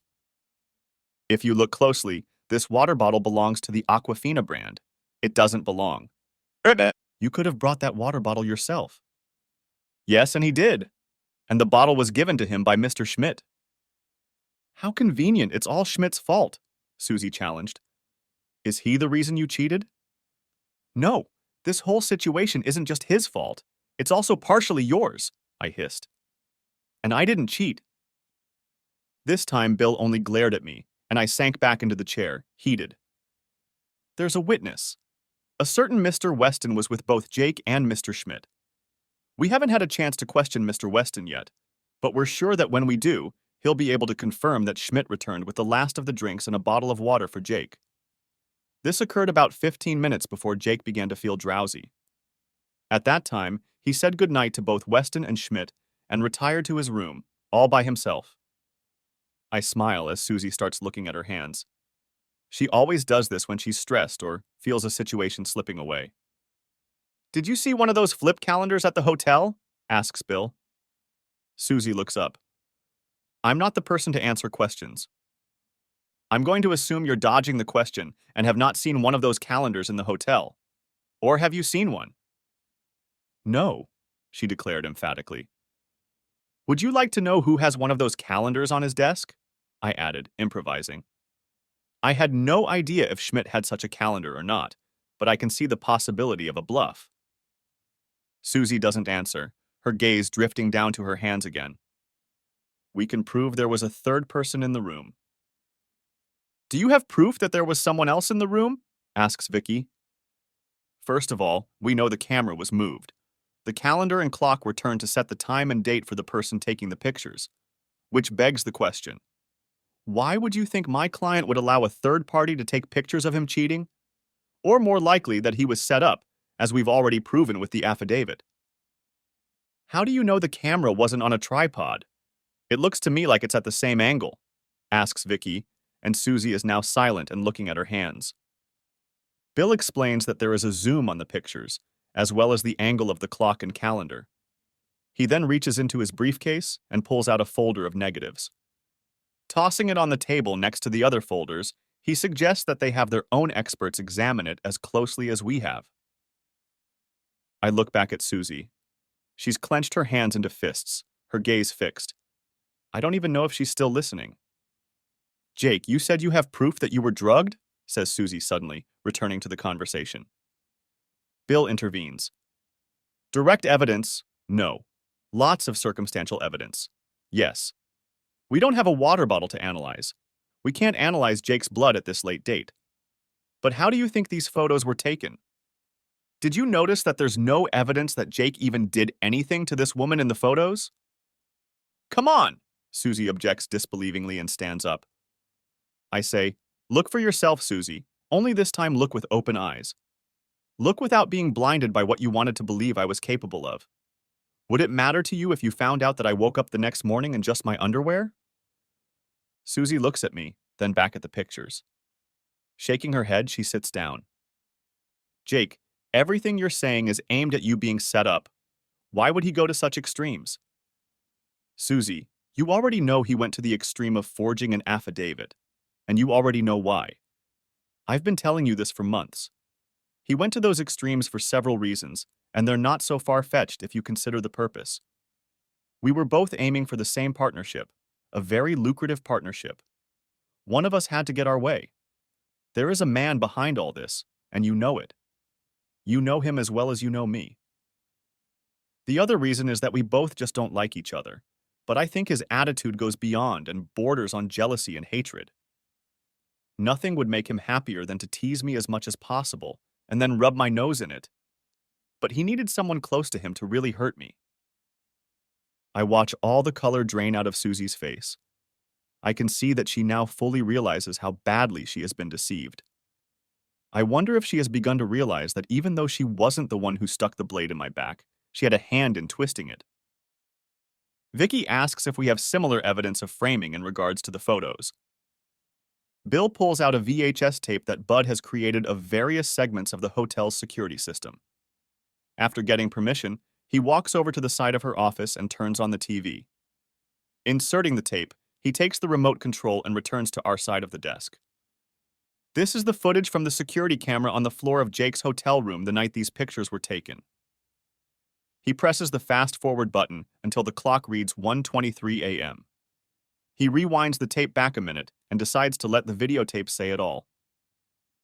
A few seconds later, we see the elevator doors open and two people get out and walk down the hallway. They stop and use a key card to enter the room. He rewinds the tape forward again until it says 1:35 a.m. A few moments later, the same two men exit the room and, turning away from the camera, continue down the hallway. They open another door labeled Stairwell and disappear. He flips the tape over and plays the whole sequence again. This was Jake's room they went into, Bill adds quietly. It was the same night as the pictures. They were only in his room for 12 minutes. They were in his room during the time period the pictures were taken. If you want me to play the tape again, you'll see that they even know about the security camera and do everything they can to make sure their faces are never in its sight. Would you like me to play the tape again? Vicky looks at Susie, who is now clutching her hand a little more aggressively. She seems to have lost some more color. Vicky looks at me again and shakes her head. I have one more thing we want to show you, Bill explains. He reaches down again and pulls out another folder. These are your copies, Bill says, as he holds out a folder with two sets of pictures. Then he switches the tape to 1:23 a.m. when the elevator doors first open. See the chrome trash can in the lower right corner? He asks. Neither of them answers anything. It's important. Look, says Bill firmly. It's more of an order than a request. Susie looks and stops kneading her hands. Yes, I see, she says disappointedly. Look at the first picture. It's a snapshot of that shot on the tape. Throwing the photo on the table, they see pretty much the same thing they see on TV. Now look at the second picture. This is an enlargement of the lower right corner of the first picture, Bill adds, as I toss another picture. The top rounded part of the chrome ashtray is clearly visible in the picture. Now look at the third picture, which is an enlargement of the second picture, Bill says. I look across the table at the photo that now lies in front of Susie. The outline of the trash can is gone, but the chrome shows the images. One last thing, this is an enlargement of the third photo, Bill says. I glance again at the photograph in front of Susie. It shows two men in long coats. The smaller one on the right has curly hair like Heidi's. The one on the left is a taller man. As we saw last night, the image is grainy, but at least it's clear to me who it is. It's not a very clear image, Vicky says. It might be difficult to present it in court. But I don't think it's necessary, do you? It should only have power in this room. And I think all four of us know exactly who it is. Susie lowers her eyes to her hands again. She seems to have detached herself from everything. Susie, I add. We even found the prostitute in the photos. She won't sign the affidavit, but she'll come here. She identified Schmidt as the man who paid her. She says she was told it was all a hoax. She'll also tell you that she thought I was drunk or something because I wasn't moving. I can hear Susie crying. Some part of me remembers what we had together and desperately wants to go to her. But another part remembers what she did recently and wants her to be in as much pain as I am. I realize that Susie was right. I lied to myself that I wouldn't win at any cost. But so far, I'm finding that I'm still losing. We're both going to lose. Vicky puts her hand on my shoulder and looks at me. She says that her client needs some time and that he'll get back to us. I'm a little annoyed by this. After everything I've been through, I want her to get on her knees and beg me to forgive her. I'm about to say something when I feel Bill's hand on my arm. I look back at Susie, then at Vicky. Vicky utters the word, please? I nod. Bill and I get up and turn to leave. At the door, I stop and look around. Susie, I finally say. She looks up at me, her eyes flooded with tears. I can feel my heart tearing in different directions, and I question whether I should say anything else. I wave my hand dismissively and turn away without another word. The door clicks loudly, closing behind me. Wednesday, 1 p.m. Bill and I are escorted into the same conference room where I met with the expert committee on Monday. The same 5 people are present. I smile at Tom and Christy as I sit down and make room for Bill. Shortly before the meeting, I had time to have a word with Tom Weston. He confirmed that he had mentioned Heidi's problem in his conversation with Hinckley. Heidi definitely had a personnel problem, and since Hinckley was the executive director of human resources, it was her department. He was surprised when I told him about Hinckley's personal involvement, but only with very minor details. Tom was able to confirm another point as well. He remembered that Schmidt had bought the last round of drinks for 2 reasons. First, because Schmidt had procrastinated for so long, and second, he had actually noticed that the bottle of water that was on the tray had no cap. Christy clears his throat, trying to start the meeting. "Excuse me," Christy says. She stands up and reaches across the table. "I don't think we've been introduced to each other," she addresses Bill. "You must be Christy Evans. Mr. Vickers has told me a lot about you. I'm Bill Benner. Mr. Vickers has hired me as his attorney." "I see," she says solemnly. "Mr. Vickers," Christy says formally. "You know, of course, that you are not entitled to outside representation." "I know I am entitled to representation," I reply. "Yes, you do, but only internal representation. This is not a court of law. We have to follow HR policy, which does not allow outside interference. I do not believe it is possible for me to get impartial internal representation. Therefore, I need external representation. If you believe otherwise, then I see no point in continuing this meeting at this time." I rise to my feet, quickly followed by Bill. Christy looks first at Tom, who nods, and then at Hinckley, who shrugs. "Mr. Vickers," Christy says dryly, "I have been appointed special counsel on this situation, and the partners have assigned me to handle the matter. An emergency meeting was held last night with all the partners of the firm, as well as members of this committee. After much discussion, the decision was made to terminate your employment with this company. The severance offer sent to you on Monday still stands, but only if you sign it now. In addition, you will be required to sign a document stating that you will not file any additional civil lawsuits against the company. I slowly sink back into my seat. Was this decided last night? I say, wincing. No one answers my question. I cast a glance at Tom Weston, who grimaces to my left. At a glance, I realize he was in the minority at this meeting. I look directly at Christy, who has a slight mist in her eyes and is doing her best to keep her composure. This day isn't turning out quite the way I planned, I think to myself. I feel an emptiness inside, a sudden loss. I invested myself in this company for years and then had to leave it on some damn asshole's trumped-up charges. I glance to my right and meet my eyes with Schmidt. The shit-eating grin on his face is too much, or maybe just enough, to inflame my insides. I look at Christy again. It was decided on Monday that I have until noon today to present to this board my response to the charges against me. The offer was made as a courtesy and was not binding on me in any way, Christy says obediently. Non-binding? Says Bill from my side.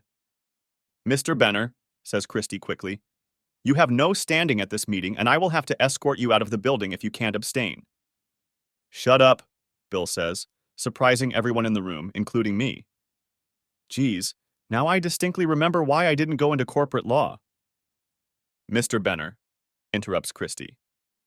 You're going to hear me now, interrupts Bill, or you'll hear me in court, and I can assure you that what you will hear in court you will not like.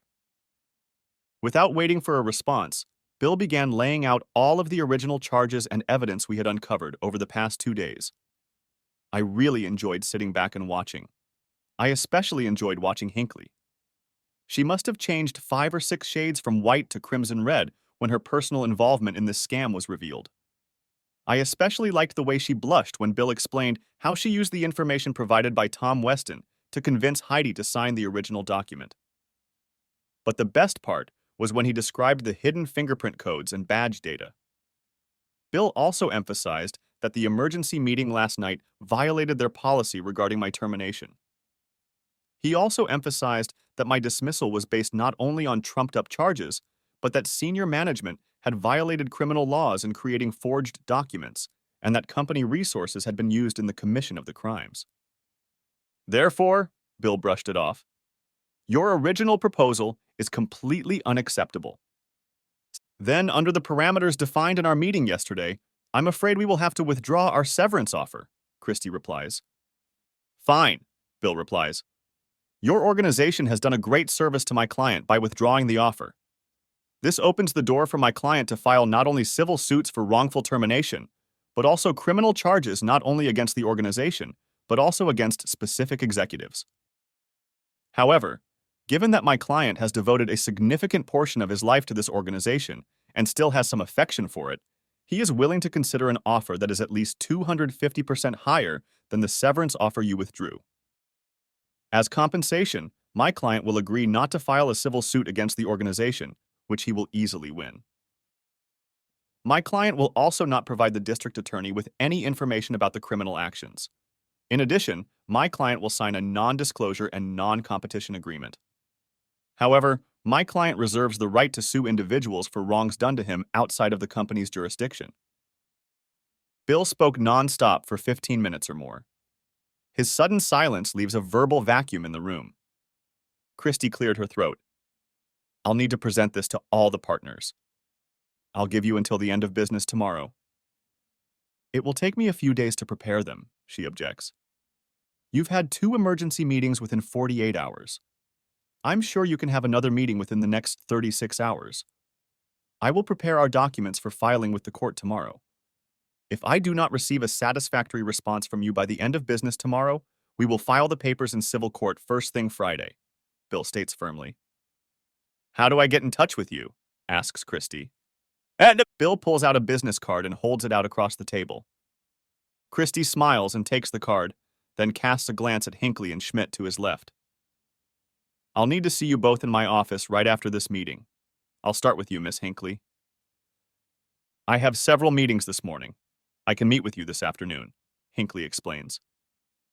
Schmidt leans back nervously in his chair. No, Christie says. You can follow me to my office. If you need to cancel any appointments, my administrative assistant will do it for you. Christie looks to his right. Tom, would you mind walking Mr. Vickers and Mr. Benner to the door? Tom nods and the meeting disperses. Tom chuckles, telling me that the other managing partners will easily agree to the new package once they see all the shit that's going on. We exchange thanks for our years of working as colleagues.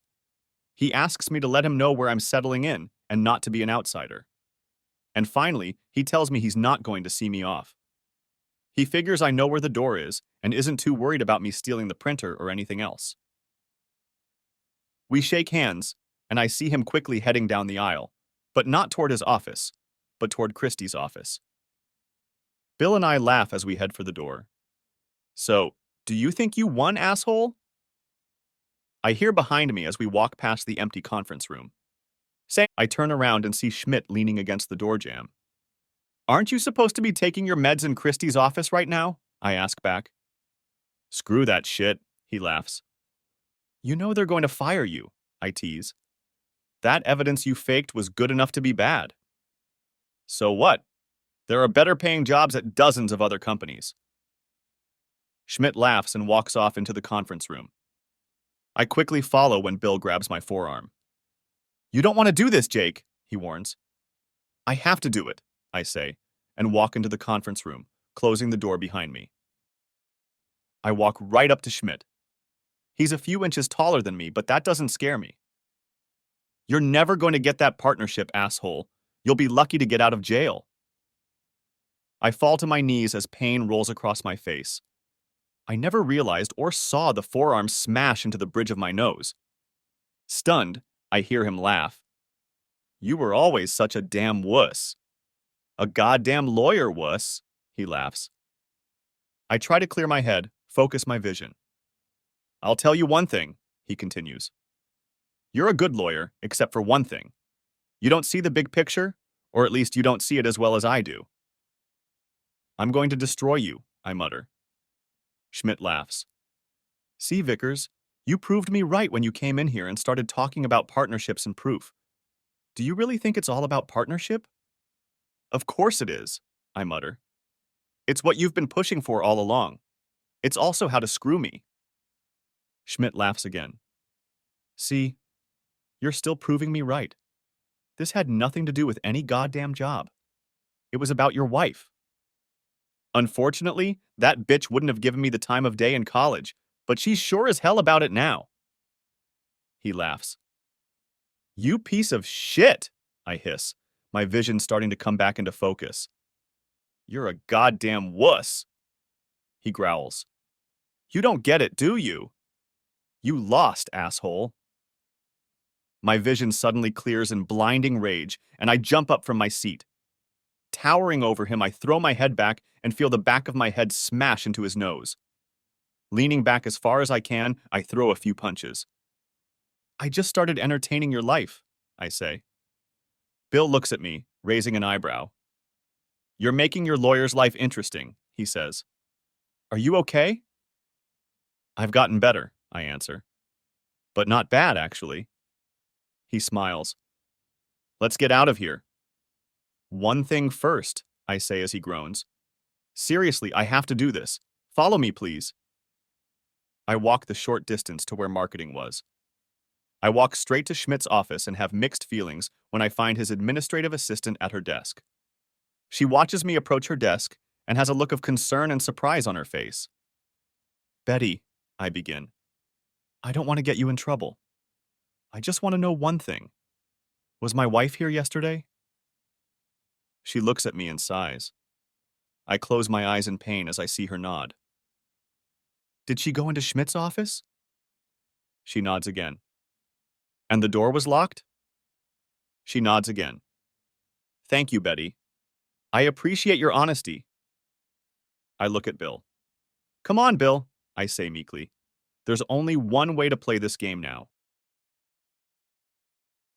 Thursday, 11 a.m. As Bill and I take our seats, it's clear that the cluster bombs Bill dropped at yesterday's meeting resulted in heavy casualties. There were only 4 of us at today's meeting. Bill was there as my representative, and only Tom Weston and Christy Evans represented my old company. Where are the others? I asked. The Personnel Review Committee has been disbanded because your employment situation has already been resolved by Jake, Christy says much less formally than the day before. We're just discussing the terms of your severance package. I nod my head, realizing that behind the faint smile on Christy's face, much more has been said than expressed. Jake, Christy begins. After meeting with all the partners, your terms were accepted except for the money part. They agreed to increase the amount to $3 million. I raise my eyebrows in surprise and look at Bill. That offer equates to an increase of only 50%, Bill objects. That's significantly less than the $5 million we're looking for. Christy looks at Bill. That's our offer, she says simply. Bill and I look at each other. We both shrug as he pulls a folder out of his briefcase. Bill hands the folder to Christy. We watch as she opens it. She couldn't suppress the surprise reflected on her face. What's this? She exclaims. You're suing for $10 million? That's double what you asked for yesterday. As I said yesterday, our position is non-negotiable.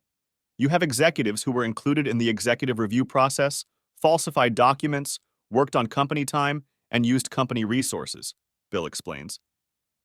The entire process of firing my colleague, initiated by this firm, was a conspiracy involving the most senior people in this company. And if that wasn't enough, my client was physically assaulted in this building by one of your senior executives. I'm aware of the physical confrontation, Mr. Benner, Christy replies, once again adopting an official tone. It's a matter of interpretation as to who attacked whom, Christy says.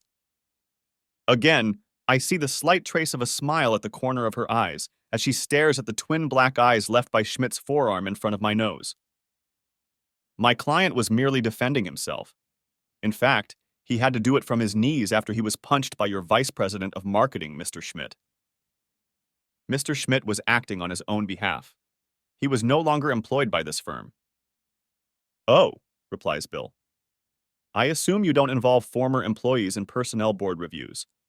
So Mr. Schmidt must have been working at this firm at the time of yesterday's meeting.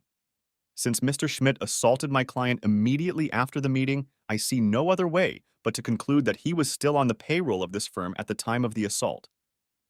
There remains the question of interpreting who attacked whom. Miss Evans, Bill objected. I personally witnessed Mr. Schmidt's attack. I would expect you to do nothing more than support your client, Christy says. I hope you're not accusing me, as a representative of the court, of inducing perjury? Besides, there is a second witness. A second witness? She says, surprised. Brad gets up and opens the door. Betty Higgins, Schmidt's administrative assistant who I spoke to yesterday, enters the room looking very timid. Bill holds out a chair to her. She gratefully accepts the chair. Mrs. Higgins, Bill addresses her, I want to assure you that you are not under oath.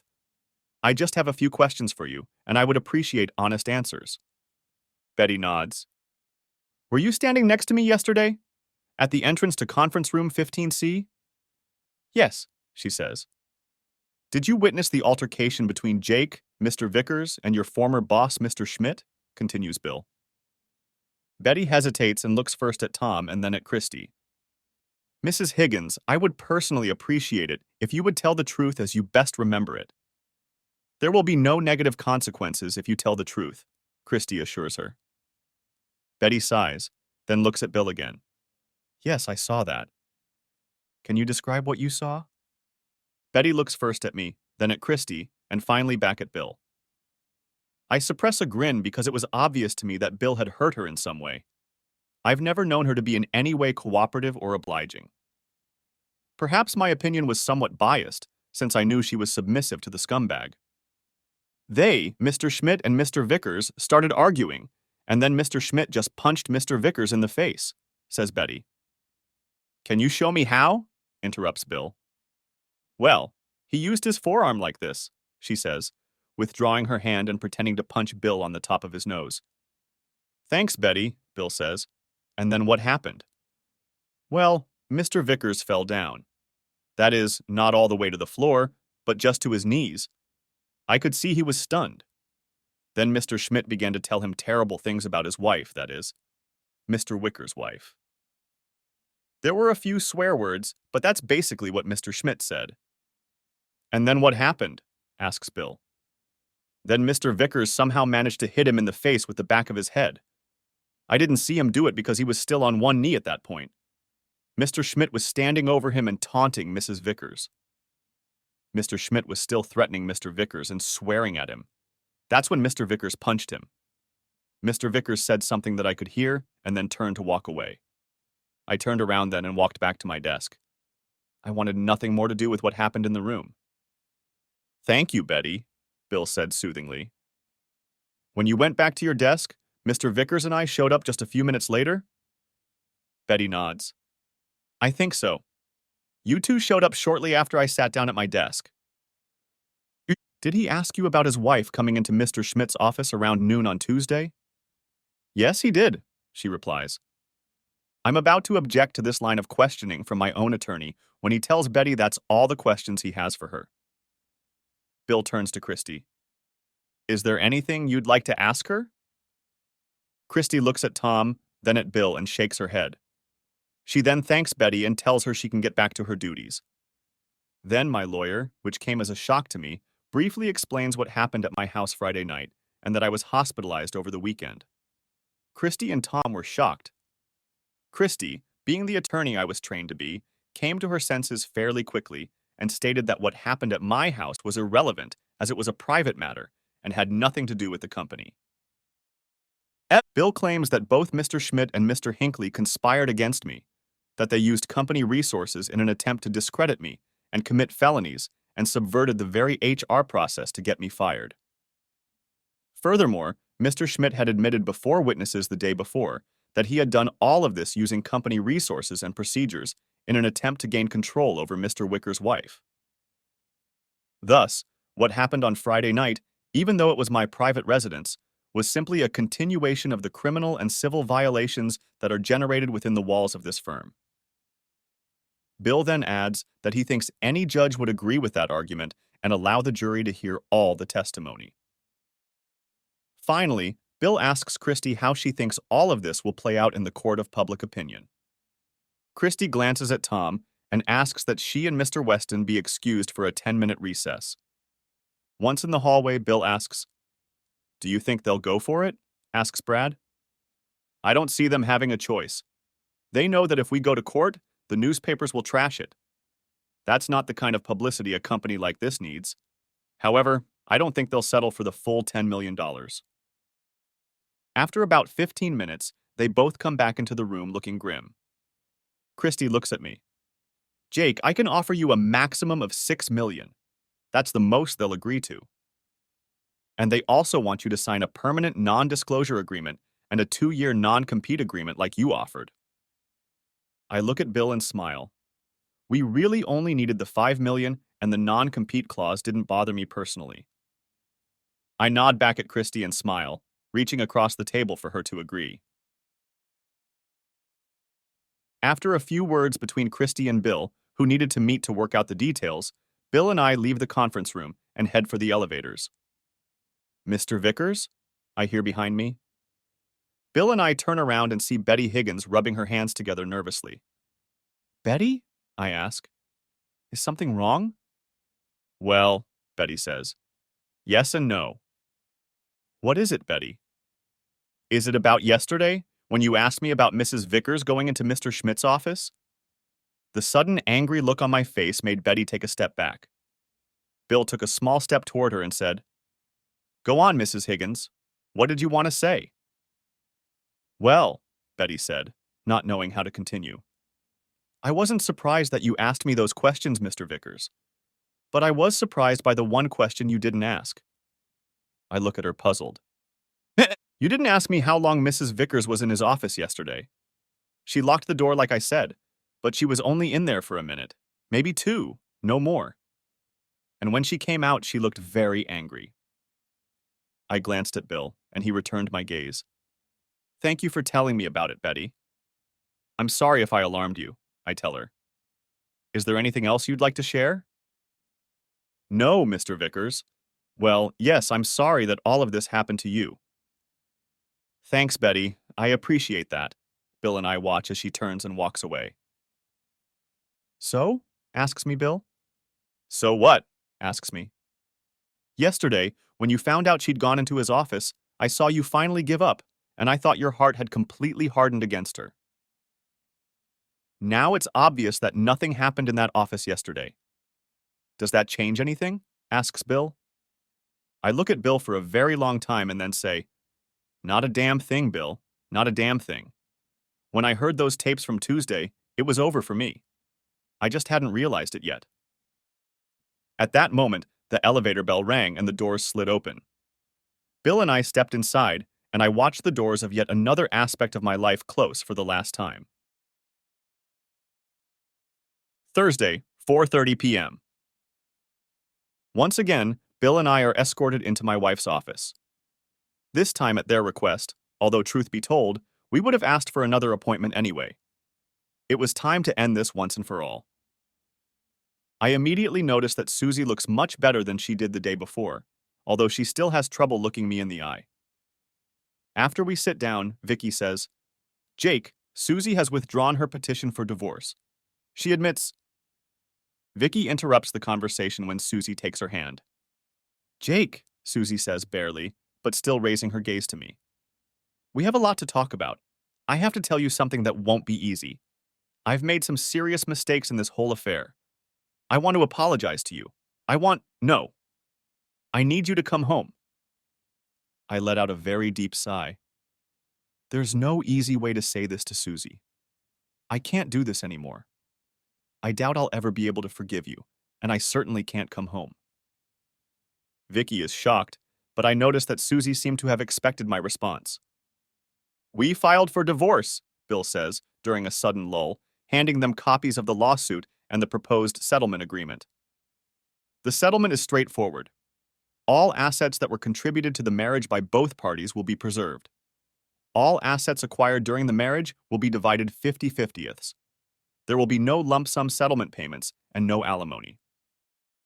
We understand that under Texas law, Miss Vickers will be entitled to 50% of all assets, but we believe there are special circumstances that require a special settlement. Neither party would be interested in having all the events of the past week come out in court. Jake, what happened? Says Vicky, stunned. Susie puts her hand on Vicky's arm to silence her. I realize that Susie still hasn't told her lawyer about any of the things she did with Schmidt. I've had enough. Vicky, I say in a caustic tone. Obviously, your own client hasn't told you what she was involved in, so let me give you a brief overview. I look at Susie, and she lowers her head and looks at her hands again. When I came home last Friday after being away for almost 2 weeks and the day before our anniversary, my wife seduced and tricked me into sitting in a chair, immobilizing me, and started cheating on me in front of my eyes. Vicky looks at me, then at her client, then back at me, her mouth seemingly ajar. I regained consciousness over the weekend in the hospital, alone. Oh my God, I heard Susie say, with a look of horror on her face. I ignored her, focusing on the lawyer. When I was released from the hospital, my wife put a restraining order on my house. I discovered that all of our money had been taken out of our accounts and all of my credit cards were listed as stolen. The next day, I was served with divorce papers and informed that my company wanted to fire me. Over the next 2 days, I gather enough evidence to completely destroy all the fabricated and fake evidence that has been gathered against me. As bad as this week has been, if nothing had happened, I would still be trying to save my marriage. Unfortunately, it didn't. The 4 of us met on Tuesday, and in just 24 hours, we were able to present enough evidence to cast doubt on both the affidavit and the photos. I realize that neither of you two can admit to this, but I know as well as you do that there are doubts brewing in your minds. In spite of these doubts, I learned that my wife left this office on Tuesday night, where she met my bitter adversary and amused herself with him in my bed in my house, as she had been amusing herself with him for the past few days. I first found out about it on Tuesday night. Every morning as I've sat here this week trying to convey to my wife that all these allegations are false, she's laughed at me. I look at Bill and nod. Bill reaches into his trusty briefcase and pulls out a cassette tape. This is a copy. It's a recording of Schmidt's phone call from my bedroom Tuesday night. I'll let you two listen to it at your leisure, but the gist of it is that Schmidt is planning to throw you a fun party this weekend. Of course, if you still want to do that, I suppose you could call him. I look at Susie. Tears are rolling down her cheeks. For the first time since I've known her, tears don't make me feel anything. I sigh. I've done enough damage for one day. Bill and I should have left, but I couldn't leave it at that. I need to tell you two more things, Susie. One, you need to take the test. Second, I will always love you, but I can't be with you anymore. I don't know who you are anymore. I don't understand how you could so easily believe I was cheating on you. I don't understand how you could betray me the way you did. I don't understand how you became so evil. I don't understand how you could continue to date Schmidt, even after you had suspicions that I may not have been cheating. Do you have so much revenge in your heart? A few nights ago, I sat in my hotel room thinking about all the questions that needed answers. I still have a lot of questions, but I don't care about the answers anymore. I think I finally understood the old saying, the one that says, dig two graves before you go out for revenge. Susie, you've buried us both. The end. If you haven't watched the first part of this video, the link will be in the description. Thanks for watching, I hope you enjoyed it, so subscribe to my channel and watch the next video.